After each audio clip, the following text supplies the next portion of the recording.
So hello students, अभी हम लोग देख रहे हैं time of supply for services. ये भी 8 या 7 मार्क्स के लिए टीवाई बैफ टीवाई बीएमएस को आने वाला चैप्टर है, बीकॉम को आ सकता है फॉर 10 मार्क्स। ठीक है, तो टाइम ऑफ सप्लाई हम लोग देखने वाले, लेकिन सर्विसेज का। तो गुड्स का रूल अलग है, सर्विसेज का रूल अलग है, ये ध्यान में रखना। तो सर्विसेज का मैं बताने वाला हूँ आपको। तो यहाँ पे आता है केस 1 और केस 2, ये मेरा तरीका है लिखने का। ठीक है, बुक में देखोगे कुछ अलग लिखा हुआ आपको मिल जाएगा। सो केस 1 में क्या आएगा, केस 2 में क्या आएगा, that we are going to see. देखो केस 1 का मतलब क्या लिखा है यहाँ पे, invoice issued with in 30 days from completion of service. मतलब जो सर्विस का डेट है कंप्लीशन का या फिर प्रोविजन ऑफ सर्विस का, तो वहां से लेके 30 दिन के अंदर इनवॉइस इशू किया 30 दिन के अंदर, तो उसको बोलते हैं केस 1 मेरी तरीके से। और अगर invoice not issued with in 30 days, मतलब जब सर्विस दिया तब से लेके आपने 30 दिन के अंदर इनवॉइस इशू नहीं किया, तो उसको हम लोग बोलेंगे केस 2।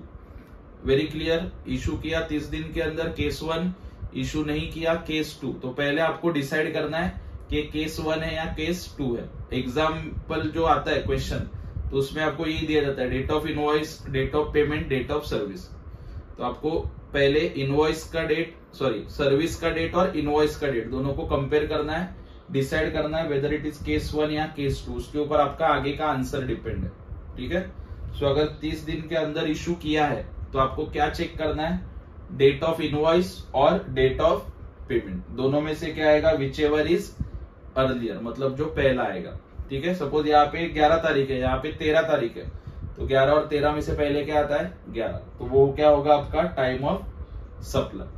ध्यान देने का, 30 दिन के अंदर date of invoice, date of payment, दोनों में से विच एवर इज अर्लियर। ठीक है, उसके बाद सेकेंड, अगर 30 दिन के अंदर इशू नहीं किया तो सिंपल लॉजिक लगाने का, इनवॉइस नहीं है ना, नॉट इशूड, मतलब इनवॉइस का डेट नहीं लेने का, तो क्या लेने का, date of provision of service और डेट ऑफ पेमेंट। तो दोनों में से आपको क्या लेना है, whichever is earlier, that's it. ठीक है, डेट ऑफ सर्विस और इनवॉइस नहीं है, डेट ऑफ सर्विस लिखने का, पेमेंट सेम आएगा, दोनों में से विच एवर इज अर्लियर। ठीक है, एक 2022 में क्वेश्चन पूछा था, वहां पे डेट ऑफ पेमेंट में 2 डेट्स दिया था।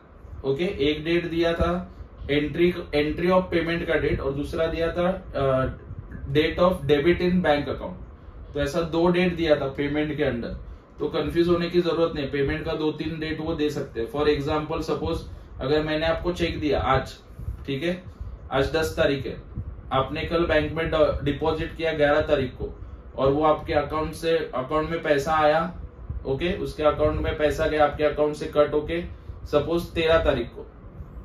तो ऐसे हो सकता है कि डेट्स आगे पीछे हो सकती है, तो कभी कभी वो डेट ऑफ पेमेंट में 2 डेट दे देंगे, तो टेंशन लेने की जरूरत नहीं है। तो जो तीनों में से भी जो डेट होगा वो होगा आपका आंसर। ठीक है, सपोज यहाँ पे पेमेंट का दिया 10 तारीख, 1 तारीख, ओके, एंट्री का दिया 10 तारीख और डेबिट का दिया 12 तारीख, तो 10 और 12 में से पहले क्या आता है, 10। उसको इनवॉइस के साथ कंपेयर करो, सपोज ये 8 है, तो 8 और 10 में से पहले क्या आता है, 8, तो वो होगा आपका आंसर। ठीक है, तो ऐसे आपको कंपेयर करके लिखना है, वेरी इजी। ठीक है, क्वेश्चन सॉल्व करूंगा, पता चलेगा। Okay, so this is clear. एक नोट लिखा है मैंने, अगर बैंकिंग एंड इंश्योरेंस कंपनी है तो उसके लिए प्रोविजन अलग है, उसके लिए 45 डेज आता है।